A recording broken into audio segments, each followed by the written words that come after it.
আরে সামির, ভালোই হলো। তোমার তো বাইক আছে, তোমার বাইকে করে আমাকে একটু ভার্সিটিতে দিয়ে আসো না। এখানে অনেক রিক্সা আছে অ্যাভেলেবেল, তুমি রিক্সা করে চলে যাও। কেন? তোমার বাইকে তেল নাই বুঝি? তেল থাকুক বা না থাকুক, সেই কৈফিয়ত আমি কেন তোমাকে দিতে যাবো? সবসময় না তুমি তেরা তেরা কথা বল। আচ্ছা দোস্ত, তুই তো তোর গার্লফ্রেন্ডের সাথে দেখা করতে যাবি, ওনাকে আমি নামিয়ে দিয়েছি। হ্যাঁ আসেন আসেন, আমি খুব ভালো চালাতে পারি, আপনাকে নিয়ে যাচ্ছি আমি, চলেন। ভাই, কোথাও যেতে হবে না, আমি ওকে নিয়ে যাচ্ছি। কি করছিস? সুযোগটা দে না বন্ধু। এসব তুই কি করতেছিস? সবসময় ধান্দা খুঁজিস। তোর যেতে হবে না, আমি ওকে নিয়ে যাচ্ছি। বন্ধু একটু বোঝার চেষ্টা কর, তোর তো গার্লফ্রেন্ড আছে, বন্ধুর একটু সুযোগ করে দে না। কোনো সুযোগ দিতে পারবো না। তুই বাইক থেকে নাম, তুই বাইক থেকে নাম, তোকে আমি নামতে বলছি। চলো। বন্ধুর সাথে এইভাবে এটা করলি না, তো ব্রেকআপটা যখন হইব তখন বুঝবি। সামির, দাঁড়াও। তুমি এখানে? এই মেয়েটাকে তুমি আমাকে রাস্তায় দাঁড়িয়ে থাকতে বলে আরেকটা মেয়েকে নিয়ে প্রশ্ন নষ্ট করে বেড়াচ্ছ। তুমি আমাকে ভুল বুঝতেছো, ও হচ্ছে আমার বাবার মাস্টারের নাতনি। তোমাকে বলেছিলাম না?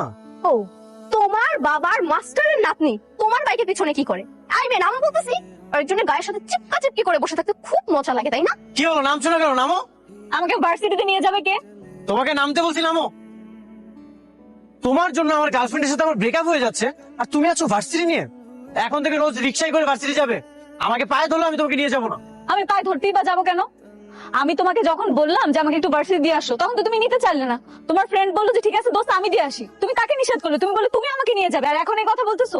কি তুই এত খারাপ? মেয়ে মানুষ বাইকের পিছনে বসে খুব মজা লাগে, তাই না?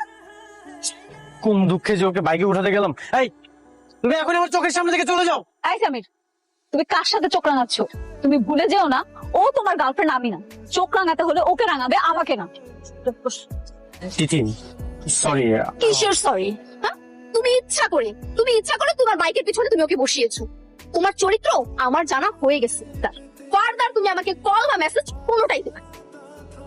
সামিরা মা, আমার বন্ধু সেলিম গাজীর কথা তোমার মনে আছে? সেলিম? ওই যে গতবার যার জন্মদিনে গিয়ে তুমি হারিয়ে গিয়েছিলে। হ্যাঁ, খুব ভালো করে মনে আছে। সেলিমের মেয়ে আমাদের সামিরের 2 বছরের ছোট। সেলিম বলছিল যে ওর মেয়ের সাথে আমাদের সামিরের বিয়ে দিতে। তাই নাকি? এটা তো খুব ভালো কথা, খুশির খবর, তাই না সামির? না না আন্টি, খুশির খবর হবে কিভাবে? আপনি জানেন না? আপনাদেরকে বলেনি ওর তো গার্লফ্রেন্ড আছে? হ্যাঁ। আরে বলে দাও, সমস্যা নেই। ওর গার্লফ্রেন্ডকে পছন্দ করে, ওকে ছাড়া কাউকে বিয়ে করবে না। সামির, জি জি জি বাবা। সন্ধ্যা যা বলছো তা কি সত্যি? না, সেরকম কিছু না।